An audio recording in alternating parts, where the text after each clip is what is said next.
Good morning बच्चों। आज हम देखने वाले हैं मैटर। मैटर क्या होता है आज हम उसको क्लियर करने वाले हैं। आइए सबसे पहले उसका डेफिनेशन देख लेते हैं। Matter is defined as anything that occupies space, possesses mass and the presence of which can be felt by any one or more of our five senses। देखिए कोई भी चीज, दुनिया की कोई भी चीज है, अगर उसके प्रेजेंस को हम फील कर सकते हैं और उसका कुछ मास होता है और वो कहीं भी किसी भी जगह पे रखने पे अगर वो स्पेस को ऑक्युपाई करता है तो मैटर कहलाएगा। देखिए सबसे पहले हम देख लेते हैं हमारा क्या है एयर। एयर क्या है? एयर के प्रेजेंस को हम महसूस कर सकते हैं एयर के प्रेजेंस को। अगर हम किसी सिलेंडर में अगर एयर को हम पैक करते हैं या भरते हैं तो उसका कुछ ना कुछ मास हो जाएगा। तो एयर के पास क्या हो गया? अपना कुछ मास हो गया और जहां पे भी उसको भरा गया उसने एक स्पेस को क्या किया? ऑक्युपाई किया। और इसके प्रेजेंस को हम फील कर सकते हैं। We can feel the presence of air. It has also the mass and when wherever we pack into the cylinder it occupies the space. That's why air is matter। देखिए अब उसके पास क्या है? बुक को आप जानते हैं, बुक के पास कुछ ना कुछ मास होता है।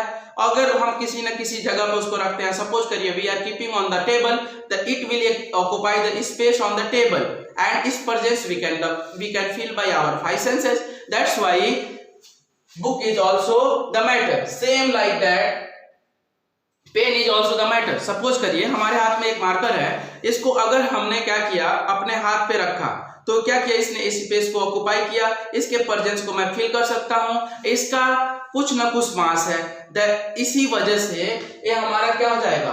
पेन जो हमारे हाथ में मार्कर है ये भी क्या हो जाएगा? हमारा मैटर। कुछ चीजें ऐसी होती हैं जिसके प्रेजेंस को हम फील नहीं कर सकते या फील भी कर सकते हैं तो उसका मास नहीं होता है, तो हम वो चीजें देख लेते हैं जो मैटर नहीं होते हैं। आइए सबसे पहले हम देख लेते हैं इलेक्ट्रिसिटी। इलेक्ट्रिसिटी अगर किसी वायर से फ्लो हो रही है, if it is flowing through any wire, mass is not going to be increase of that wire. Mass जो होता है वायर का इंक्रीज नहीं होता है और इसी वजह से कोई स्पेस भी ऑक्युपाई नहीं करती है। इलेक्ट्रिसिटी अगर किसी वायर के थ्रू फ्लो हो रही है तो स्पेस को ऑक्युपाई नहीं करती है, इसका कुछ मास भी नहीं होता है, तो हम इसको इलेक्ट्रिसिटी को मैटर नहीं मानेंगे। उसके बाद से हमारा मैग्नेटिज्म। मैग्नेटिज्म में आप जानते हैं अट्रैक्शन होता है दो मैग्नेट के बीच में या रिपल्सन होता है। तो हम जब मैग्नेटिज्म जो प्रोसेस है उसमें कोई मास नहीं होता है और ना ही वो कोई स्पेस को ऑक्युपाई करेगा जहां पे भी हम रखेंगे। मैग्नेटिज्म जो होता है अगर एक अट्रैक्शन या रिपल्सन हो रहा है तो कोई स्पेस को ऑक्युपाई नहीं करेगा, तो मैग्नेटिज्म भी क्या है? हमारा मैटर नहीं है। सेम लाइक दैट हमारा साउंड है। साउंड अगर ट्रेवल करता है, if I am speaking, sound is travelling but it has no mass and even it is not occupying any space.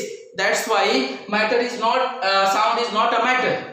Light अगर हमारे सन से हम आप जानते हैं रोज बहुत सारी लाइट हमारे अर्थ पे आती है, लेकिन हम लाइट को देखें तो लाइट में क्या है? मास नहीं है।